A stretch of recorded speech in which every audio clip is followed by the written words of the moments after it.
আমাদের নেতা আমাদের মাঝে এসেছেন।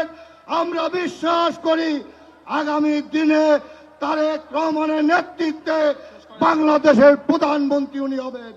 প্রিয় ভাইরা আমার, এখন আপনাদের সামনে বক্তব্য রাখবেন বাংলাদেশের গণতান্ত্রিক অভিযাত্রার অগ্রদূত, বাংলাদেশ জাতীয় দল বিএনপির সম্মানিত চেয়ারপারসন জনাব তারেক রহমানের আগমন। বিসমিল্লাহির রহমানির রহিম। আজকের এই নির্বাচনী জনসভায় উপস্থিত ফরিদপুর, শরীয়তপুর, গোপালগঞ্জ, মাদারীপুর এবং রাজবাড়ী থেকে আগত প্রিয় ভাই ও বোনেরা, আসসালামু আলাইকুম। আসসালামু আলাইকুম। কেমন আছেন আপনারা? আলহামদুলিল্লাহ। প্রিয় ভাই বোনেরা, এই যে আপনাদের সামনে বক্তব্য দিতে উঠলাম, এই বক্তব্য দেবার আগে আমরা যাদের হাতে ধানের শীষ তুলে দিয়েছে, প্রত্যেকটা মানুষ স্ব এলাকার সার্বিকভাবে এই সমগ্র এলাকার ফরিদপুর, গ্রেটার ফরিদপুর অঞ্চলের প্রত্যেকটা এলাকার বিভিন্ন সমস্যার কথা আপনাদের নেতারা আপনাদের সামনে তুলে ধরেছেন। শুনতে পেয়েছেন আপনারা সেটা? আচ্ছা, তো ওনারা যে সকল দাবি দেওয়া দিয়েছেন এলাকার উন্নয়নে, নেতৃবৃন্দ আপনারা যারা ধানের শীষের প্রার্থী, দয়া করে একটু দাঁড়ান সামনে। শুধু ধানের শীষের প্রার্থী যারা, অনলি প্রার্থী যারা, সামনে আসেন, একটু স্কুলের অ্যাসেম্বলির মতন লাইন দিয়ে দাঁড়ান।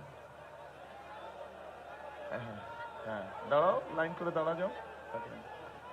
এই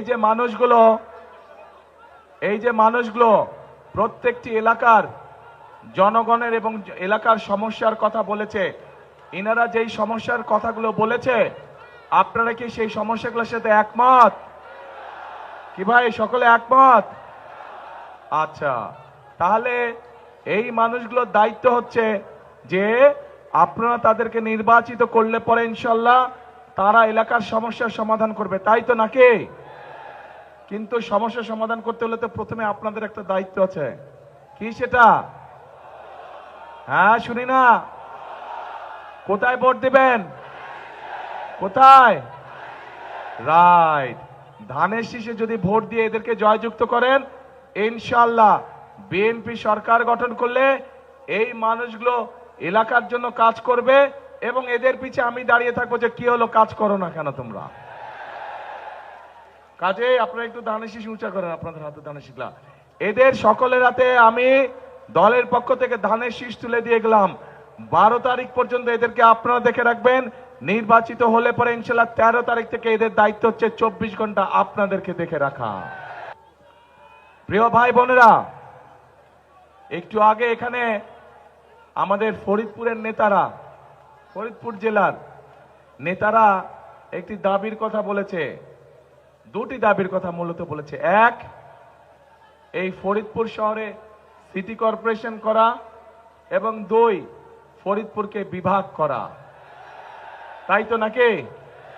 এটাই তো শুনলাম নাকি? ঠিক শুনছি? আচ্ছা, তাহলে আজকের এই নির্বাচনী জনসভায় আপনাদের সকলের সামনে আমি এতটুকু বলতে চাই, ইনশাল্লাহ বিএনপি সরকার গঠন করলে আগামীতে ধানের শীষ আগামী 12 তারিখে নির্বাচনে জয়যুক্ত হলে পরে বিভাগ গঠন করলে যদি এলাকার মানুষের উপকার হয়, বিভাগ গঠন করলে যদি মানুষের সমস্যার সমাধান হয়, তাহলে ইনশাল্লাহ জনগণের সেই দাবি বিএনপি পূরণ করবে।